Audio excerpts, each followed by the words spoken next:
show you the next slide. This will explain everything. Okay. I'll say Thank you. everything too. So math and physics. That's what I'm going to present about. It's going to talk about the thruster health and its effect on our sphere's motion, which is what jig deep works to help minimize or maximize in certain cases. The sphere's satellite's orientation and what direction it's pointing and what direction the hook is pointing in particular. The applied torques during hooking by the two colliding hooks, and thruster impingement and tugging during the tugging phase. So thruster health. So thruster health and thruster damage is really important because if there's a lot of thruster damage because we made that weight during dexter very low, it means that our thruster health is probably around 50 instead of 95.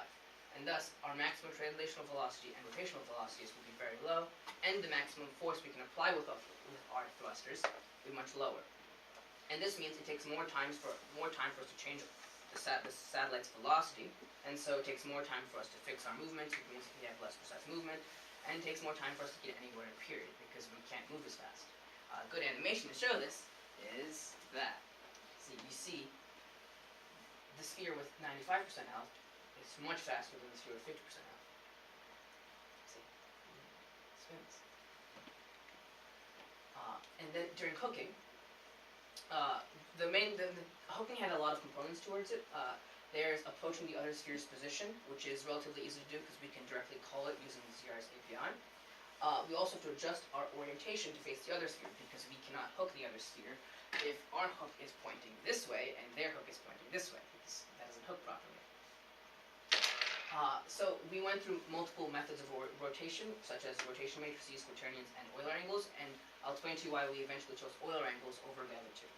The potential issues during hooking are the applied torque, which is just a small image here that it's going to show you. I'll explain more about later.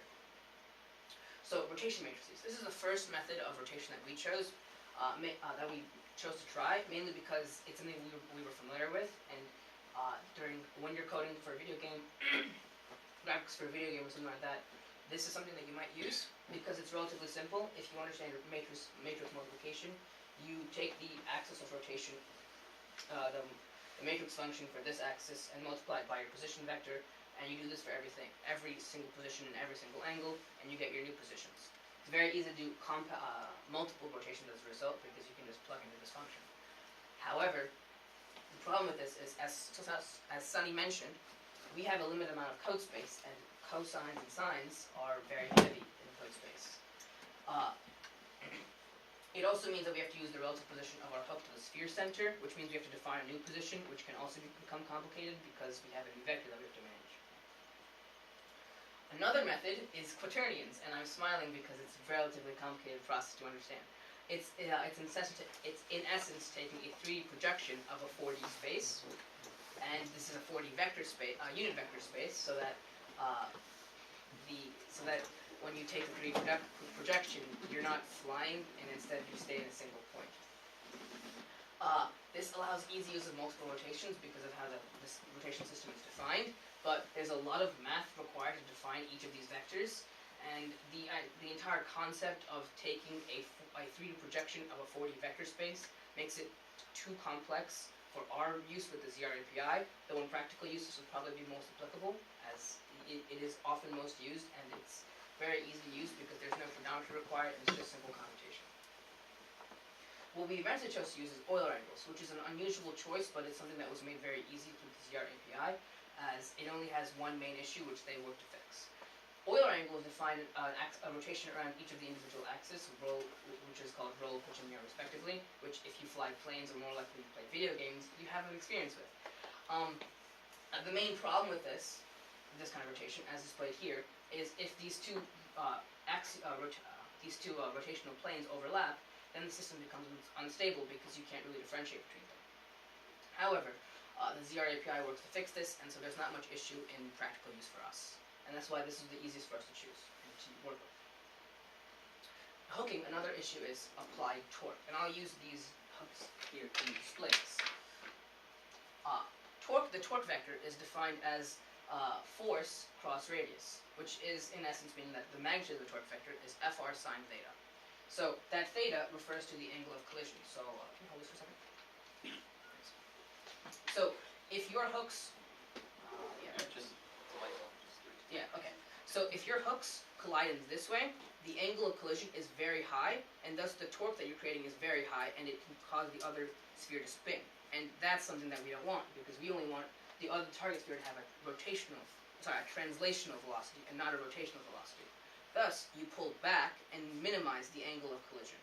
And that's what we eventually chose to do in our hooking function. We, instead of hooking in this manner, which is traditionally how you think of a hook, we hooked in this manner, where we come in close and then we pull back, as it minimized applied torque and creates less of an error when you're working with ISS, working on the ISS and having the actual noise of the sound. Now I'm pointing back, yeah. So, tugging. During tugging, once we have successfully hooked in such a way, then we have to worry about getting the hook back, the other sphere back to the target zone.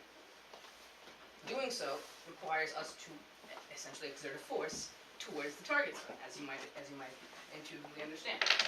However, this can create issues because the thrusters on this sphere are located on each face, and as is the hook. So if we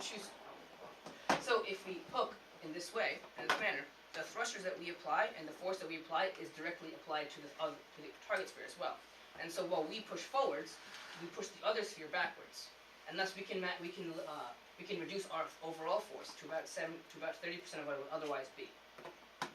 And so we had to work with this, and we used a lot of testing to decide the optimal force to use while moving. Because if our velocity is at any point ever smaller than the target sphere's velocity, we will unhook, because the other sphere is moving in a net positive direction relative to us, and so it'll unhook in such a manner. This visible? Mm-hmm.